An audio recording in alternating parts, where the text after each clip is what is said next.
Is that time that we break down the latest in Mets land as the New York Metropolitans drop Game 4 of this best-of-7 series. Second game there at Citi Field with a packed crowd of amazing Mets fans.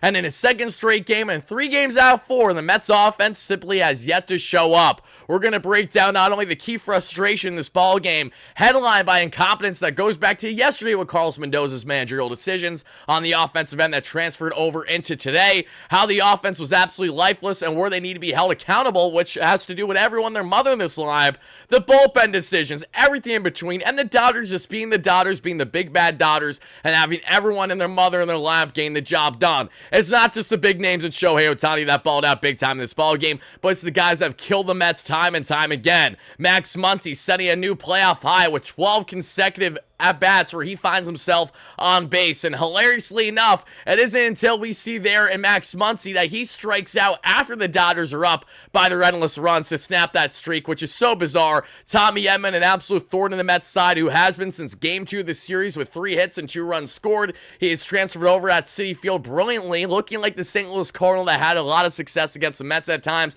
Great defense, tremendous offense going gap to gap. I'm going to start this conversation by giving Dodgers and their fans their flowers, because I know they're going to want to hear it. I'm not going to be too long-winded with this, but I'm going to say it how it is. The Dodgers are without question one of, if not the best team in Major League Baseball right now. They have endless talent top to bottom that we saw, and the big thing that us Mets fans were hoping would be exposed by the Dodgers in this series would be their lack of rotation depth. And while technically that isn't wrong, as the Mets did expose that in their bullpen victory in that bullpen game for the Dodgers in Game 2 in LA, it doesn't change the fact that every starter and their mother, no matter how good or inaccurate that they have been, and the Jack Flaherty's now, the Walker Buehlers, and most recently now the Yoshinobu Yamamotos, that is far and away enough for this Dodgers team to win games comfortably as their bats have come up to play, and what their bats have done has been night and day from what the Mets have done. It's not only good funnies that the Dodgers have exemplified this entire series, great defense that we have seen for the most part, where the Mets have had some hiccups, not only their base running blunders from Jesse Winker a couple days ago, and funny enough, it feels like Jesse's been punished in the worst way since then, in which that's a complete failure on Carlos Mendoza, as long as we don't hear after the series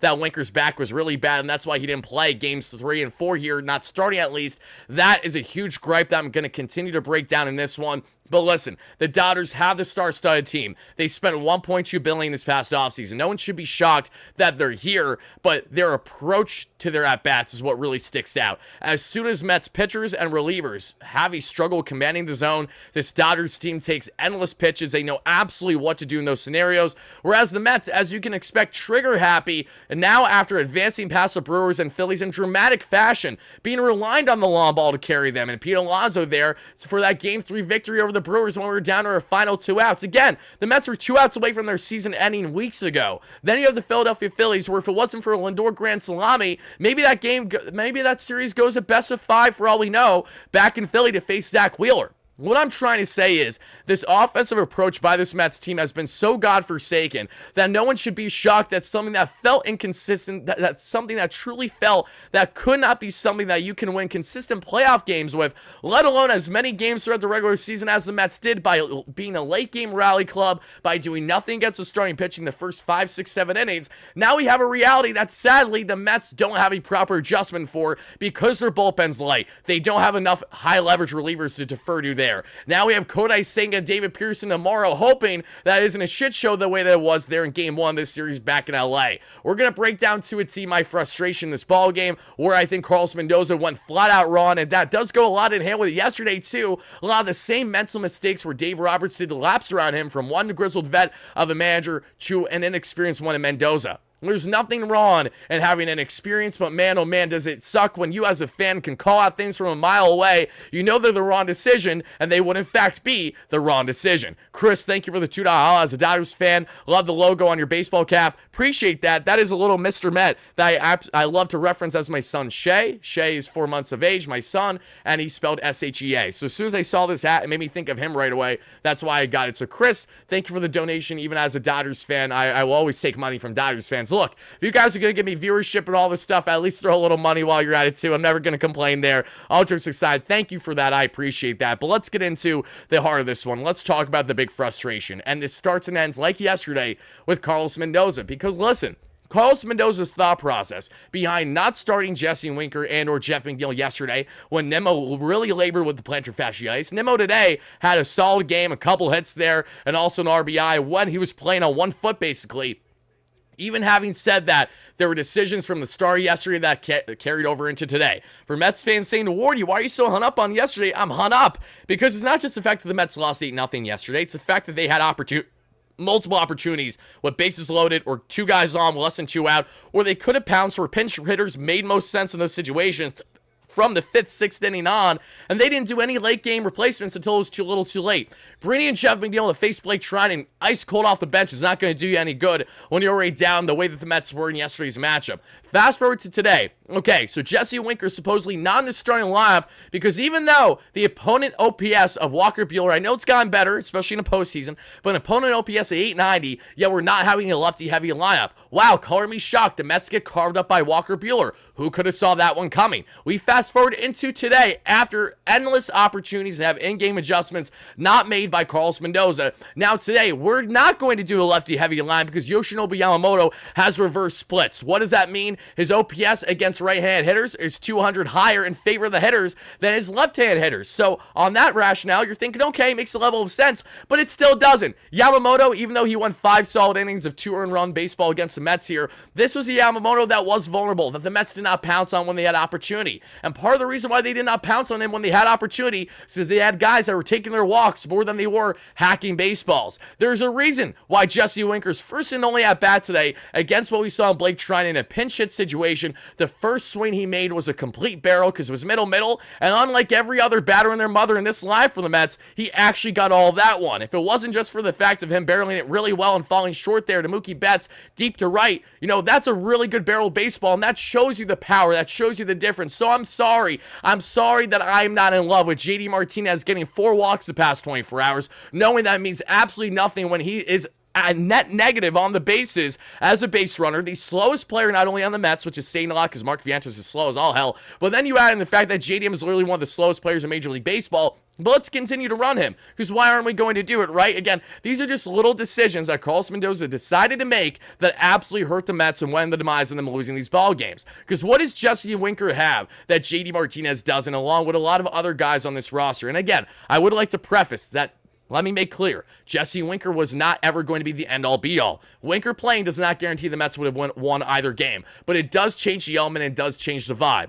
Unless Winker's back is really, really bad that they aren't reporting about, which I don't believe to be true right now, this is the same Jesse Winker who's had a home run heroics in the playoffs, who has been an absolute vibes guy, has gotten Mets fans on the edge of their seat, standing up the entire time going bananas. You want guys like that in postseason play because they're playoff performers. Jesse Winker's, without question, one of them. I love JD, but he has proven that as he's gotten older, a grizzled vet. This is not the JD Martinez that can even be a playoff performer that he was to a degree in the great regular season with the Dodgers last year heading into postseason play. No, this is a JDM that's going to take his pitches and hope that he's not striking out on a slider down a way that he did so much throughout the course of the year, whereas Jesse Winker is going to barrel baseballs. He actually has base running ability. He's actually one of the better base runners the Mets have on the team, which is a low bar in fairness considering how bad he got cut off between second and third there in game 2 of this series. Either way, Jesse Winker would have brought an element to this Mets team that for them to not only pinch hit him late in this ball game, it was too little too late, but then to do it in a situation where you're not going to keep him in the ball game and you take out Francisco Alvarez when he had, without question, his best start to a game all NLCS lawn. You mean to tell me that that makes any sense of the imagination whatsoever? It is an absolute joke. So again, this is why I need to break down to a T how Mendoza went about the lineup, because he went about it so poorly that we saw the writing on the wall from a mile away. Yeah, for whatever reason, yet again, our manager had yet to figure that out until it was too little too late. Now, I would also like to preface, this has been an amazing run for the Mets this year. I don't want to see any Mets fans shout in the comments saying, look, we're dealing with house money. We didn't necessarily deserve to be here. We had a great run, and let's appreciate that for what it is. I agree with you. This has been a great run. I appreciate every single second of what the Mets have given me this year, not only as a fan, but a full-time content creator. I have certainly enjoyed it. I've reaped the benefits every single day, as is the case with 800 people watching right here, right now. Doesn't change the fact that while I can appreciate the great run the Mets have had, they far exceed expectations expectations, this is a season for them that we're going to look at and say, regardless of when this year is done for them, that they absolutely had a tremendous run and we're so grateful and what this sets up for 2025 and beyond. It doesn't change the fact, in my opinion, folks, it does not change the fact that this is a Mets team that absolutely shot themselves in the foot and has so many opportunities to succeed with regards to scoring position the past 24 to 48 hours, and they did nothing with it. So it comes down to them. This same Jekyll and Hyde offense that we had frustration about throughout the course of the year, not knowing if it could be sustainable, is now being exposed by a team that is absolutely going to expose you and expose your flaws as much as humanly possible. If any team's going to do it, it is the big bad LA Dodgers, who spent $1.2 billion this past offseason. No one should be shocked by that. Two things can be true, and this is why I see to every fan, because I think some fans think my short-term reaction and emotion defines me as a fan overall when it doesn't. I am not the fan that views the Mets as a disappointment at all this year. I greatly love and appreciate every single thing that they have done. Just a matter of fact that they made playoffs after being 11 games below 500 makes this a win in itself this entire year, let alone having a run for the first time in roughly a decade that they've made it all the way to the NLCS to face the same Dodgers team. I mean, so many things have went right, and I'm so grateful for them. But I can say that while also telling you the Mets were god-awful in 3 of the 4 games in the series, completely overmatched and completely outmanaged. All those things can be true at the same time. Frank, thank you for the donation earlier. Everybody would have them get this far. 100%. Again, if you ask a Mets fan heading into the season that the Mets would get all the way to the NLCS, not one single fan is complaining. Every single fan is grateful. They're cheering for joy. Maybe they're even getting choked up and crying because they simply didn't expect it to happen, right? My goodness gracious. This is a Mets team that, at least if we have anything, any confidence that we can get into tomorrow to hopefully try to salvage this thing and take it back to LA, where the Dodgers and Dave Roberts are frothing at the mouth to secure the NLCS victory in Game 6 and or 7 in LA with their home crowd. They would much prefer that over secure. I know they want to win tomorrow, but no Dodger fan will be complaining if the Mets win tomorrow. That's the difference. They want to get back home. They want to secure it there. We don't want that to happen, but we also need to focus on what's ahead of us. So what's ahead of us is, Carlos Mendoza just said it, David Pearson is getting the start tomorrow, not Kodai Senga.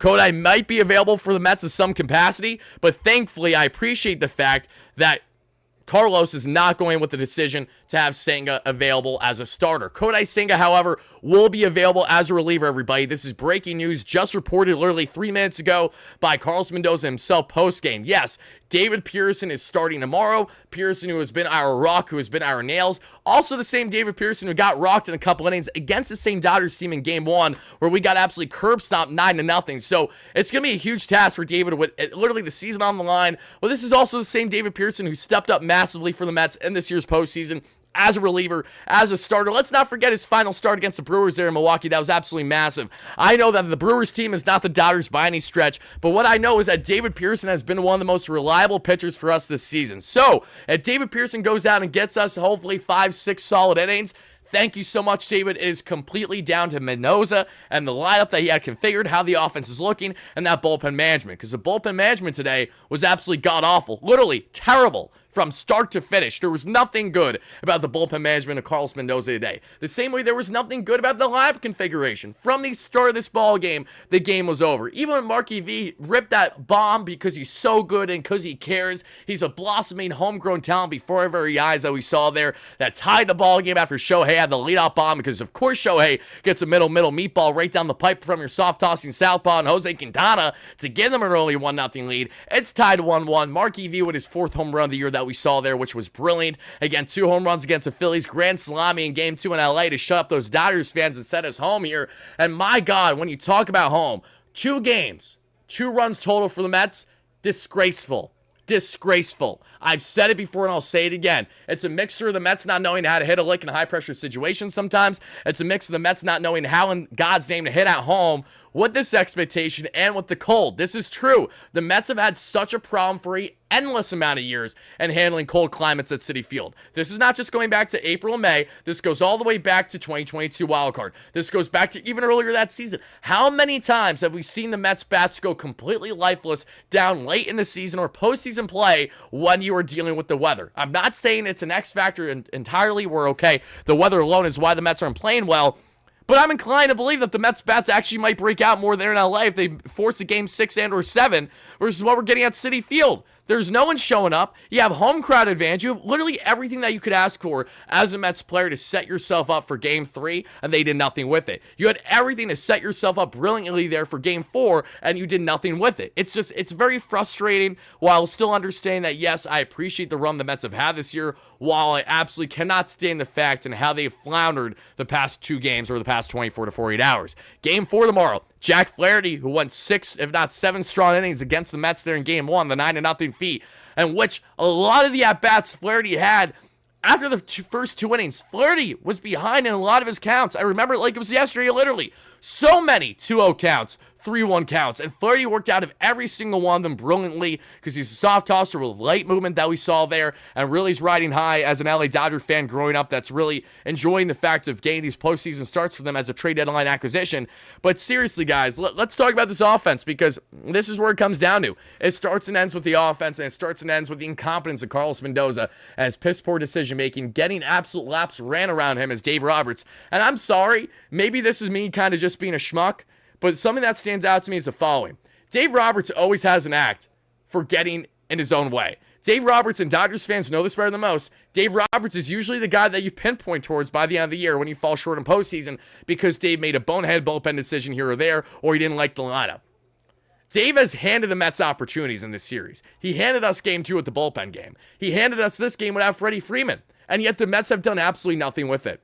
Nothing with it at all. Yes, they won Game 2, but what does that tell you for the Mets? Even when they had runs, it came in a bullpen game. They've done nothing against starting pitching. The most they have done against starting pitching this entire series is what they did against Yamamoto today. Let that set in. Let that kick in. That's a major problem. Professional Certified Hater, thank you so much for the $5 holla. He says, not hitting with runners in scoring position can work versus the Brewers and Phillies, not with the Dodgers. You would think that we would only need 2 hits. We only had 2 less hits in LA. No, you're not wrong. But again, it's timely hitting. It's actually having quality at-bats. It's not taking your slider down a way that you're hacking away foul, but then you're taking fastballs right down the pipe like it's nothing. This is a major problem. The Mets' plate approach is god-awful. God-awful. And JDM, as much as he's a hitting savant and he's taking his walks, he cannot be hired soon enough as the Mets' actual hitting coach, because not Carlos Mendoza, I apologize. What we have there, and Eric Chavez and Barnes ain't getting the job done. It was a frustration that we had going back to the season.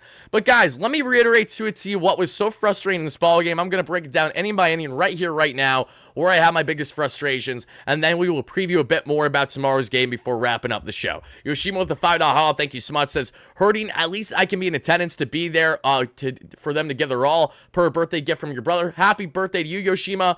I wish you well. It's a do-or-die game. Literally, the Mets are on the brink of elimination, so we're going to need the fans to step up and show out. Hopefully, the boys can do the same.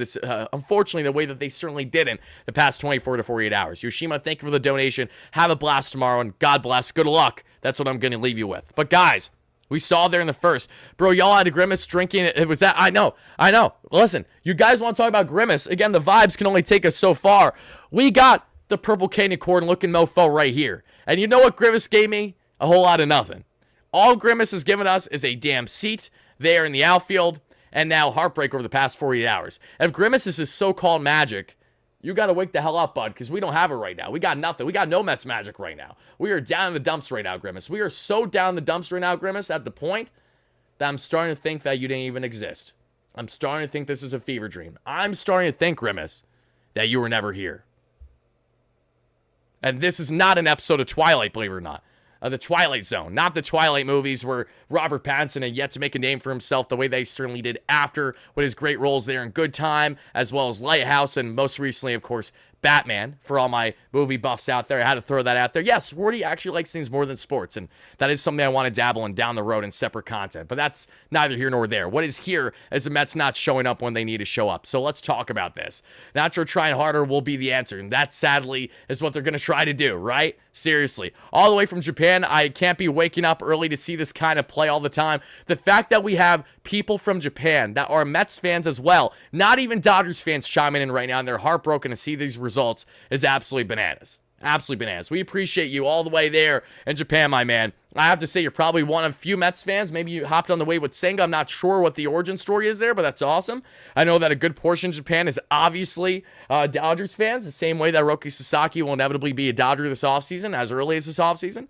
But let's talk about it. 18 runs allowed in 24 hours. Yeah, not good, Vinyl. Not good. I'm going to go on a limb and say you're not going to win ball games. I'm going to go on a limb and say when you strand bases loaded with no out in a ball game, you don't deserve to even be here in the ball game. And that was unfortunately true. Now, after that first inning, as Vientos tied it with the home run, oh, you thought this would be easy? Thank you so much for the donation, Last Chicken. No, not at all. Not at all. But apparently others did. Appreciate the donation, Chicken. You're the best. Thank you kindly for that. But this second, and Max Muncy being a huge thorn in the Mets side, as we mentioned, Max Muncy, 12 consecutive at-bats where he got on base. A playoff record. Just insane. Francisco, thank you so much for the donation. Stop walking everybody. It was a record tonight, right? Yeah, it was terrible. It was really, really bad. We've walked everyone their mother. Actually, I could relay to you, as the Mets were 0 for 10 with runners in scoring position, they left 12 on base. 12 on base, and they were 0 for 10. They never had a chance. This game was over before it started. Literally over before it started. And on top of it, the Mets walked a total of 9 batters. Mets walked 9. They went 0 for 12. Like, are you... No, they walked 9 and they went 0 for 10 with runners in scoring position. That is just a complete curb stomp right there. There's nothing... That's a complete curb stomp. There's nothing else to it. But in the second, Max Muncy with a one-out walk. Then we see Will Smith gets on with a fielder's choice. Pajes with a ground out, nothing else happens. And the bottom of second, Starling Marte with a strikeout. JDM with a 3-pitch strikeout. Great start for JD, said nobody. Jose Iglesias then with a 2-out single just for Harrison Bader and his lack of playoff heroics. Why? Because he's barely played all postseason. It's almost like he didn't really make sense to start in this ballgame from the beginning. It almost would have made perfect sense to start Jesse Winker from the start in this ballgame, even in the corner outfield. Maybe put Brandon Nimmo at DH. Because why is Brandon Nimmo having to play every single rep there in left field when that could be Winker for a couple innings, at minimum at least, and then you figure things out later on in the ballgame. Just stupidity, and I think that's an understatement by Mendoza and the Mets here. And as we continue to break down this one, we would see the 3-pitch strikeout, Iglesias, and then Bader that does it. In the top of the third, Tyrone Taylor with a flyout. Ohtani with a 4-pitch walk. It makes sense. You're going to walk him after giving up that meatball, the home run from Quintana to him. Betts with a single, and even when we give him Bond's treatment, Shohei Ohtani still comes back to kick our teeth in. Why? Tommy Edman is why. Tommy with an RBI double drives in Ohtani, and that makes it a 2-1 Dodgers lead. And it doesn't stop there, as a home run hero and Kike Hernandez for a number of years rips himself an RBI infield single. Lindor just couldn't play the ball. Unfortunately, it's a hard hit ball well enough to get out of the glove of Lindor. That makes it a 3-1 ball game. Max Muncy gets on with a walk because of course he does. Muncy over the past 24 hours had at least 5 walks, just for context. Insane. Professional certified hater, thank you for the donation. I'm going to address that in just a second. Give me 1 second as I'm breaking down more about this, guys. And I know, you know it's bad when you got Dodgers fans chiming in saying, keep your head up, guys. It's going to be okay. Like, just... This is where we're at. You know what I mean? It sucks, but that's the reality at the moment. So, as we get back into this one, as the Mets sadly get destroyed, 10-2 is your final score in this one, everybody. We would see Max Muncy get on with a walk. Then Will Smith would have pop out, thankfully ends it. So we escaped the jam unscathed. Actually, no unscathed because it's 3-1 Dodger lead. In the bottom of the third, Alvarez with a single. Mind you, Francisco Alvarez's first at-bat today, and it's an opposite field single. This would be important because Alvarez's first 2 at-bats will be quality just to be pulled in this ballgame because that made sense to bat Winker there. And now prior to this ballgame, Mendoza, my God, did you even try to manage today? I mean that in the kindest way. Did you actually try? I know you did, obviously. But holy shit, you were just so out of touch from start to finish in this one. And I hate being this armchair GM, feeling like I could do better. But we saw it from a mile away. I called it before these things happen. I would understand the frustration from you guys if I was calling this all after the fact. But I've been saying this stuff since the start of yesterday. Literally since the start of yesterday. And it's a continued problem for this Mets team. Alvarez gets on with a leadoff single that we see there in the bottom of the third. Okay, great. Lindor with a single. So you got 2 on, no out. The Mets are down by 2. An easy opportunity to succeed, but instead, Mark Vientos strikes out. Alonso gets on with a walk. Some insanely bad calls. A terrible call against him, then a terrible call in favor of him. A makeup call there. Either way, Alonso gets on with a walk, and then we see Brandon Nimmo with an RBI fielder's choice that was this close to being an inning double play. They reviewed it, and thankfully he was safe. Mind you, he has a broken foot right now with that plantar fasciitis, basically. That shit hurts like hell bolting down the line. Yeah, he stomped, got the job done. Nimmo was laboring the entire ball game. He's going to be in a walking boot and taking a PRP injection as soon as this year is done. Let that marinate for a second. Further reason as to why Nimmo should not have been starting in left field today and should have been starting at DH with Winker in left. Again, common sense is hard to grasp for Mendoza and the Mets, sadly, in this one. But as we reel back in and the Mets make it a one-run ball game, they don't do anything else with bases low there and 2 out. Marte with a first pitch ground out does it. So we get to the top of the 4th, and it's a 3-2 Dodger lead. Pages lines out. Taylor with an infield single as Vientos makes a great play, but unfortunately, the ball just bobbled slightly to allow Taylor to be safe there at first. Ohtani would have walked, so right. Just like that, a couple on for Jose Butto, who's adopting a 2-on, less than 2-out jam. Explain to me how this ever made sense, but the problem is the Mets didn't have a lot of other options here either. But you would have deferred to staying with Jose Quintana facing Mookie Betts because Quintana actually got some outs on Mookie Betts. But no, let's go to Jose Butto, who's been god-awful all postseason, who has not been able to handle any situation well, and as a surprise, absolutely nobody. First at-bat against Mookie Betts, Mookie rips himself a 2-run double down the line to increase the Dodgers' lead at that point, 5-2. So that's frustration right there because you bring in a reliever that didn't feel right to begin with, and he gets rocked right away. That's completely on Carlos Mendoza. Don't care for the lack of arms there. You should have been more aware in that situation. Why not allow Jose Quintana to try to challenge Mookie there? Because Quintana actually has had a good amount of success against right-hand batters this year, something that you would understand, Mendy, if you so-called paid attention to the numbers as much as you apparently do. No less, we would see Mookie, of course, have the 2-run double. It's 5-2 Dodgers lead.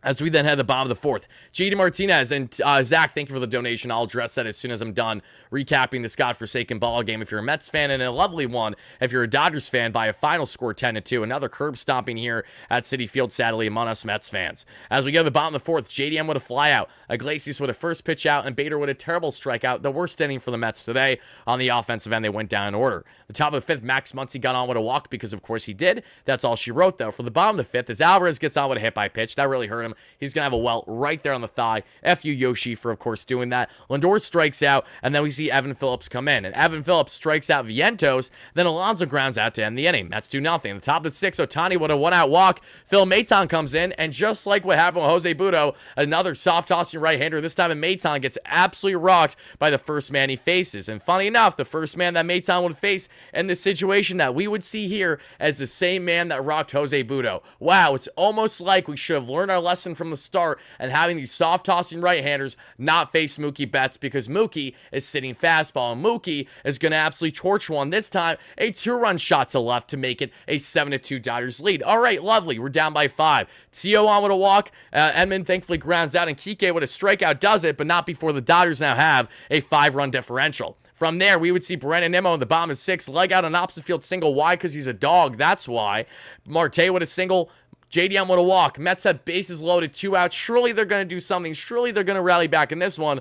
Little did you guys and myself, unfortunately, know. From there, the Mets would go down in order. Jose Iglesias, who should have been pinch hit for Jeff McNeil. I'll stand by that. Made so much sense from the beginning to pinch hit Jeff McNeil against Phillips in that matchup right there. But instead, they decided to go to McNeil after Jose Iglesias goes down on 3 pitches because that's as idiotic as it sounds. McNeil comes in for Bader. Why? Again, I'm asking the same question. And McNeil goes down there, unfortunately, flies out. Again, barrel the baseball, but he flies out there against Phillips. Then he brings in Jesse Winker to pinch hit for Alvarez. So instead of considering Winker for Harrison Bader, where you then could have moved Winker to center, brought in Tyrone then, Winker to left, brought in Tyrone to center, and potentially move Nimmo to DH if you could figure out a way there with JDM if that's possible. Either way, there were avenues to go down, and we didn't do it until it was too little too late, which I thought was hilarious. Winker comes in for Alvarez when Alvarez finally has quality at-bats, is finally getting the confidence going. And in doing so, Winker, first pitch that he barrels, deep to right, a deep fly out to Mookie Betts. Really, really good barrel, and I assure you that if he started the ball game, he would have at least had a couple hits for the Mets. Jesse Winker has been very good and high leverage. Literally, if you guys don't remember the context, let me enlighten you. Jesse Winker, when the Mets acquired him at the trade deadline, had some of the best numbers in all of the National League. In high leverage, 2-out, runners scoring position, you name it. Every key moment, Jesse Winker has been absolutely huge. It's insane to me. Absolutely insane to me how we're just not going to utilize him or defer to him in the most important moments with your home crowd where you could have took advantage with Jesse loving Mets fans taking advantage of this opportunity, yet instead he gets one at-bat in the first 2 games where you get curb stomped both ways. Just pathetic. Absolutely pathetic. From there, it would continue to unravel. Muncy, we would see what a single he gets on base for the 12th straight time because of course he does. We would then see Danny Young come in and he would get the final out of the inning. In the bottom of the 7th, the Mets have Lindor with a single, Vientos with a fielder's choice, Alonso with a strikeout, Nimmo with a single. So runners out the corners for Starling Marte, who flies out. And then we see from there, Mookie Betts then rips a single, his 4th hit of the day there, half inning later. Then we would see a walk there to Tio, and Tommy Edman, who's been really, really good this entire series, rips another double. A 2-run double to make it a 9-2 ball game. A Kike single later and a Max Muncy strikeout later sets up Will Smith for an RBI single to make it 10-2, and that's ball game from there. The Mets would get a couple on there in the 9th inning because whoop de effing do, and they go on to lose this ball game by a final score of 10-2. So before we talk more on this, because obviously my frustration is still high, my disappointment's high, my confidence is low, but my optimism is still looming because this is best of 7 series, and we just have to see what happens tomorrow. And Lindor with a simple quote that, again, answers everything. When asked about the Dodgers, about the Mets' struggles with getting runners in from scoring position, the Dodgers have executed, and we haven't. Thank you. I appreciate that for the breakdown, Lindor. Very to the T there. But before we get into more on this, folks, because I want to talk a little bit more on the numbers, I want to talk more about the matchup with Pearson tomorrow specifically I want to get into. But before we do all that, everybody, let's just take a quick moment because we're going to talk about our amazing sponsor in case you guys don't know it already. So give me 1 second as this thing is going to take its dear sweet time to load.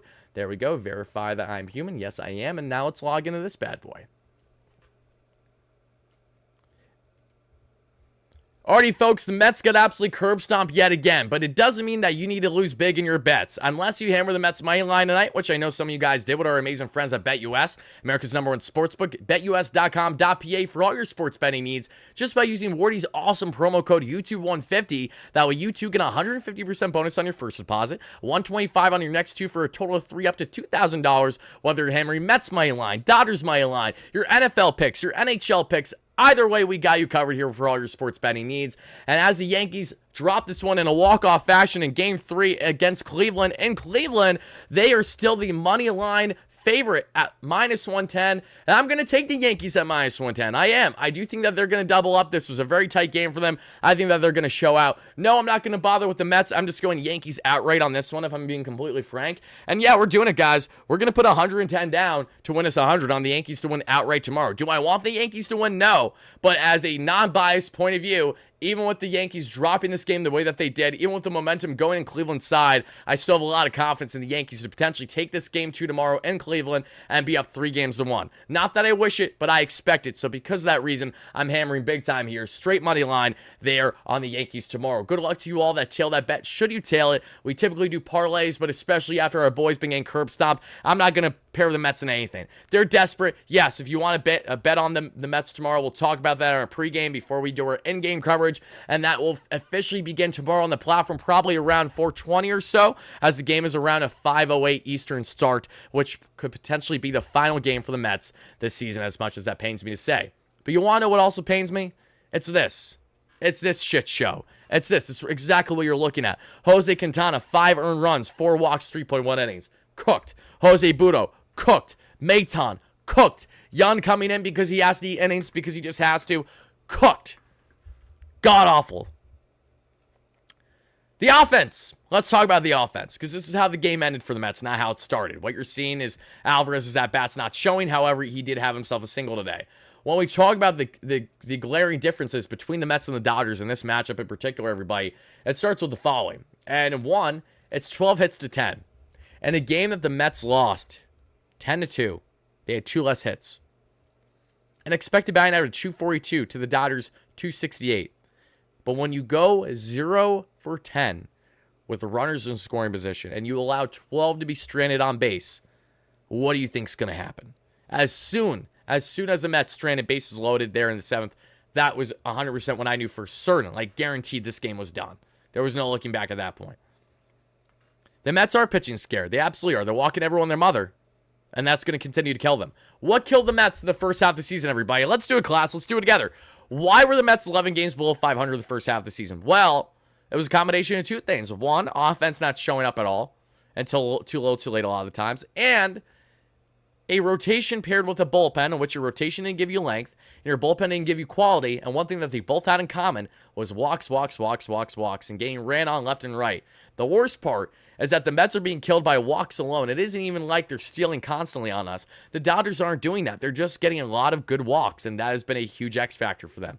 Now, as we take a look at the offense for the Mets, Lindor had a 2 for 5 day. He's had a 256 average and 830 OPS this postseason. Mark Vientos with his home run heroics, a 2 for 5 day, a 370 average and over 1,000 OPS. He's batting second. Pete Alonso, 1 for 4 today, 216 average, 861 OPS. I need to see more from Pete. I love Pete. I need to see more, though.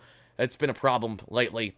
Brandon Nimmo, 2 for 5, a 244 average, 671 OPS, when he should have been DHing from the start because that foot is not okay. Starling Marte, 1 for 5, a 243 average, a 603 OPS. JD Martinez, 0 for 2 with 2 walks, don't care. 222 average, 639 OPS. If JD Martinez starts tomorrow, I'm actually going to scream. Jose Iglesias, 1 for 4, a 227 average, and a 488 OPS. Harrison Bader, 0 for 2. 2 strikeouts, 111 average, 222 OPS. Your ass better not be playing tomorrow, Harrison. I'm telling you that much.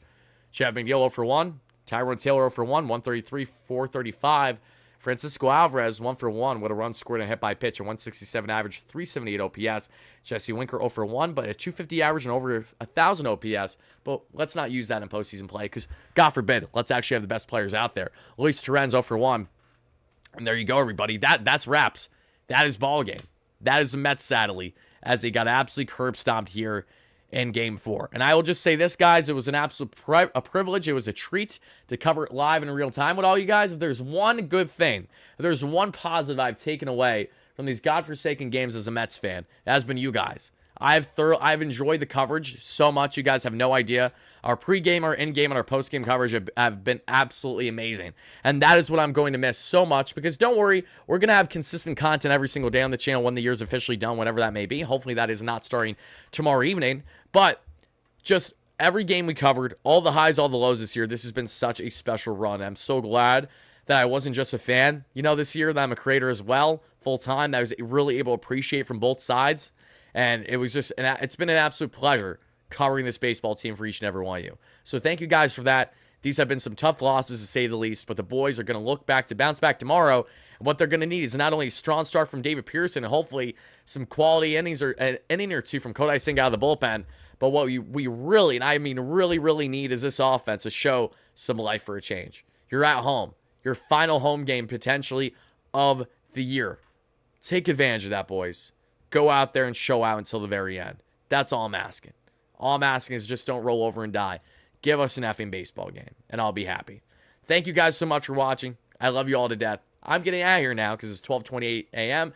That's 4.5 hours in the live show as it's been actively running the entire time. So I'm out of here. Raiders and Knicks, don't worry, Tomcat. We're going to talk about them plenty when it's time to do that. Until then, have a great rest of your night, evening, whenever you're watching this, folks. This is your guy, Wardy, signing out. Have a great one, everybody. Get some sleep and get ready for Game 5 tomorrow.